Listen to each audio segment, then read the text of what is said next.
Baik, Assalamualaikum warahmatullahi wabarakatuh. Selamat pagi menjelang siang. Semoga uh, teman-teman bisa sehat semua.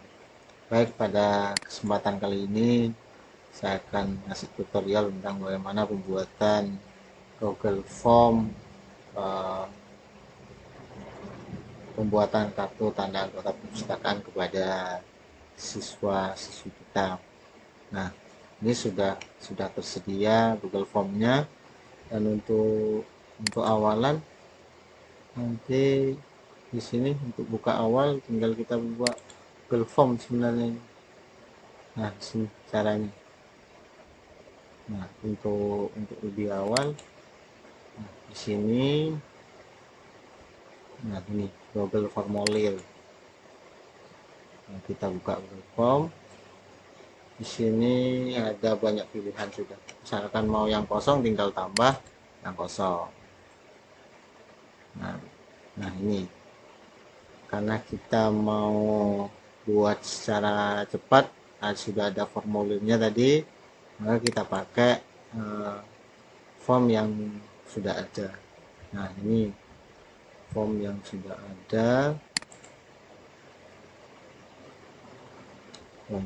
ada, ini sudah.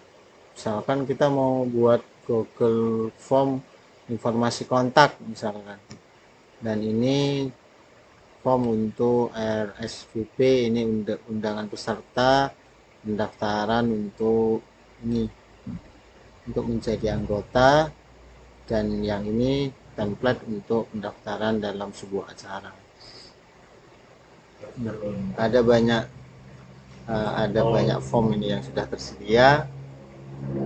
Nah, ini kami sudah menyediakan Google Form yang sudah kami buat tentang pembuatan formulir atau Google Form pembuatan kartu tanda anggota perpustakaan SMK Negeri 1 Kintab. Nah, caranya seperti ini sudah ada. Ini tinggal kalau mau diubah, ini tinggal diubah temanya, dan ini juga tinggal diubah. Misalkan pembuatan KTP misalkan, ini bisa diubah. Pembuatan kartu tanda anggota perpustakaan misalkan SMK Negeri 1 Kintab, SMK-nya mau diubah menjadi SLB misalkan, atau SMA, atau yang lainnya, atau TK ya. Nah, untuk menambahkan pertanyaan di sini tinggal ditambahkan di sini. Misalkan di sini, ini kan sudah ada, tinggal ditambahkan. Hapus dulu karena di belakang saja di sini. Di sini, nah, pertanyaannya kita buka dulu di senario di sini, belakang hingga nanti ditambah di sini berarti instansi besar ya, instansi ini di sini wajib dicentang. Nah, untuk menambah deskripsi di sini di bawah instansi ini tinggal ditaruh, dipencet di sini pojok kanan bawah yang titik 3 ini, tambah deskripsi. Wes ya, mohon diisi sesuai dengan nama sekolah. Sudah ya. Nah, di sini ada pilihannya, misalkan pilihan jawaban di sini. Kita mau pilih jawaban singkat atau paragraf, jawaban panjang. Misalkan kalau soal bahasa Indonesia itu kan butuh jawaban yang panjang berupa paragraf, tinggal pilih di sini. Kalau pilihan ganda di sini, kalau kotak centang misalkan pilihan ganda juga kotak centang di sini, drop down juga yang bawah itu di sini. Terus kalau ada pilihan-pilihan yang berupa diupload ini di sini, skala linear. Nah, ini sampai kisi pilihan ganda, kisi-kisinya, peta kotak centang, terus tanggal dan waktunya di sini. ya, tinggal dipilih saja. Nah, untuk pertanyaan kali ini karena jawabannya singkat, maka kita kasih pilihan jawaban singkat ya. Nah, untuk selanjutnya untuk penambahan pertanyaan dalam Google Form ini kan sudah paham. Nanti ada jawaban, nanti jawaban yang sudah pertanyaan yang sudah dikirim nanti secara default jawabannya akan ada di sini, nanti tinggal kita buka download di sini. Nah, ini untuk setelan, misalkan jadikan ini sebagai kuis, misalkan tinggal dicentang di sini kalau mau dijadikan sebagai kuis. Nah, rilis nilai segera setelah setiap pengiriman dicetak di sini. Nanti misalkan setelah peninjauan manual, misalkan kalau di sini, kalau misalkan nanti saja kita mau melihat jawabannya. Nah, untuk nilai poin pernyataan default ini ada 0.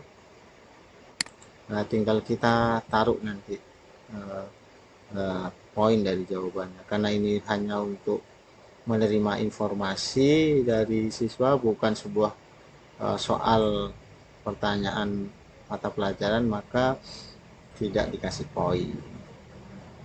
Nah, batasi ke satu jawaban, misalkan satu jawaban saja setiap siswa. Nah, untuk presentasi tampilkan status progres, jadi progres jawaban itu ditampilkan sampai mana misal. Nah, ini untuk acak urutan pertanyaannya itu diacak. Misalkan kalau dalam sebuah soal itu kan bisa diacak, kalau ini enggak diacak karena takut yang menu yang di atas ketukar sama yang di bawah nanti, karena ini sudah sesuai dengan pertanyaan-pertanyaan yang ada di sini sudah, karena penyesuaian dari sini. Nah, konfirmasi pesan, jawaban Anda telah dicatat, sudah. Tampilkan link untuk menyerahkan jawaban lain. Nah, ini dimatikan. Lihat ringkasan hasil, berikan hasil kepada responden. Enggak, ini nonaktifkan simpan otomatis untuk semua responden. Tidak bisa, karena yang jawaban itu dari sini, dari yang butuh jawaban itu dari kami yang membuat soal. Formulir default, kumpulkan alamat email secara default, enggak, karena akan kesulitan bagi siswa nanti kalau harus pakai email. Pertanyaan default kita wajib secara default isi, sudah wajib diisi tadi. Nah, untuk selanjutnya tadi ada scoring di sini, ada yang lupa. Nah, untuk skor itu tinggal di mana ya? Nah, dikasih kunci jawaban di sini. Nah, skornya ada di sini. Kalau berupa pertanyaan soal, misalkan dalam sebuah ujian mata pelajaran dari guru-guru masing-masing, karena ini adalah permintaan informasi saja ke siswa, informasi tentang data-data siswa, maka tidak itu untuk dikasih poin di sini, maka poinnya 0. Kalau berbentuk soal dari guru, misalnya ujian akhir semester, ujian tengah semester, harus diisi, karena harus jawabannya akan default terjawab dan nilainya akan keluar terjumlah secara otomatis. Jadi tidak harus dikoreksi kembali oleh guru masing-masing. Nah, tinggal dikasih tahu jawabannya di sini, lalu simpan, baru selesai. Nah, untuk selanjutnya ini kan sudah selesai, tinggal dikirim di sini, dipencet buatan kartu tanda anggota perpustakaan SMK Negeri 1 Bintan. Nah, yang dikirim itu link yang ada di sini, tinggal pendek linknya. Nah, link ini di copy kemudian disebarkan ke siswa yang diharuskan untuk mengisi form yang sudah kita buat. Kita salin, lalu dikirim entah lewat media sosial, entah lewat WA, lebih bagus lewat WA atau Telegram, bisa dikirim di sini. Nah, setelah itu, setelah diisi oleh siswa semua, maka kita lihat responnya di sini. berapa siswa yang sudah mengisi. Mungkin sampai di sini. Untuk selanjutnya nanti kami atau saya pribadi akan mengasih tutorial yang lebih detail tentang Google Form mengenai kolaborator. Artinya form ini bisa dikerjakan banyak orang secara sekaligus untuk mempercepat kerja menyelesaikan sebuah satu soal. Tuh. Terus yang kedua, bagaimana kita dari soal ini bisa kita batasi jamnya itu. Terus yang ketiga, bagaimana dari soal-soal kita itu bisa dijadikan respon dari jawaban dari yang kita buat itu dijadikan sebuah sertifikat dari setiap nama yang mengerjakan soal yang kita kirim, bisa dijadikan secara sertifikat secara default. Mungkin hanya itu, semoga bermanfaat video kali ini. Tunggu video-video selanjutnya. Saya akhiri. Assalamualaikum warahmatullahi wabarakatuh.